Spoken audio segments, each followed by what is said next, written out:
Here's a look at the results in the Bloomberg Politics poll. Rubio leads Murphy 51% to 41%. More than 900 voters took part in this poll. Those who took part and already voted were asked who they voted for. Rubio's biggest margins are from those in the Panhandle, those without a college degree, and Catholics. Murphy is tied with Rubio with Hispanic voters, and he leads among voters in the Miami area. And our coverage continues tonight with our exclusive political analyst, former Republican State Representative Adam Hasner and former Democratic U.S. Congressman Ron Klein. A lot of issues discussed tonight. We were just talking off camera about Supreme Court nominations. What do you want to say about that, Ron? Well, I think there was a very interesting back and forth there because Marco Rubio talked about the fact that, we have to go back to the original intent of the Founding Fathers. Well, on the Second Amendment, the original intent talked about militia. Okay, and today we have this explosion of all sorts of weapons. Well, that's not exactly an example of original intent. Obviously, slaves didn't have votes at the time. Our country changes. The court's role is obviously, I agree, not to legislate, but is to interpret in light of today's events. So Marco Rubio's position is way off course for what people would believe is where we stand today as an enlightened society. Adam? Well, first and foremost, I think Patrick Murphy came out and misstated what the role of the United States Senate is in dealing with Supreme Court nominees. He said it was for the president to nominate and for the United States Senate to confirm. That's not actually true. The Constitution says that the Senate's role is to advise and consent, and so that doesn't mean that they have to confirm. It doesn't mean that they have to take up but they have that to take nomination. A vote. They do have to take a vote. They don't have to take. They don't have to take a vote. They have to advise and consent. And not taking a vote is action. No, it's not. On the second point, though, Ron brought up the fact that Marco was talking about original intent, and I think we agree that the court's role is to act as an umpire. The court's role is to interpret the law, not actually legislate from the bench.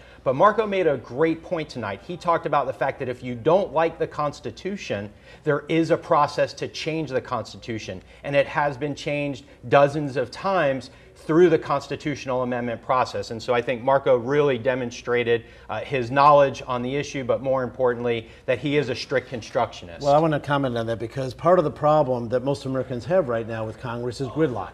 And the fact that the Senate, in the history of this country, has never taken this long to consider a nomination by a president. That's their job, to consider. They don't have to pass it, they don't have to confirm, they can reject it, but you have to consider and meet with them. And Marco Rubio has, to this day, not met with Mr. Garland. I just think that's wrong. I think most Americans are offended by that. I know we can continue to talk about this because both of you feel very strongly as attorneys, but police-involved shootings also discussed tonight. Congressman Murphy bringing up two local cases, the Corey Jones case and the DeMarcus Seymour. I want to go ahead and listen to what was said in the debate tonight.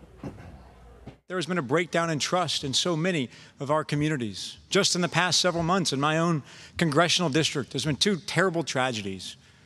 One young man named Corey Jones, he was my age actually, he was a drummer in his church band. Every Sunday he played. And one night he was on his way home from a performance and his car broke down. Minutes later, he was shot and killed by a police officer. Another young man named DeMarcus Seymour in Fort Pierce, young man unarmed with some buddies walking home, ends up getting shot and killed by police officers. And I've had a chance to worship and pray and really get to know these families and seeing how not only does this tear apart a community, it tears apart that entire family. And we have to do more. And we must make sure that we are building more trust. And I have introduced the Trust Act that will help build more trust between the police officers and the communities that they're serving. And I believe that we have to make sure that all of law enforcement has the resources they need for things like body cameras, so we know exactly what happened. You see, we are getting more and more transparency. You heard it there, Congressman Murphy, bringing these two local cases now to the national stage in talking about these police-involved shootings and the trust that needs to be built. Ron?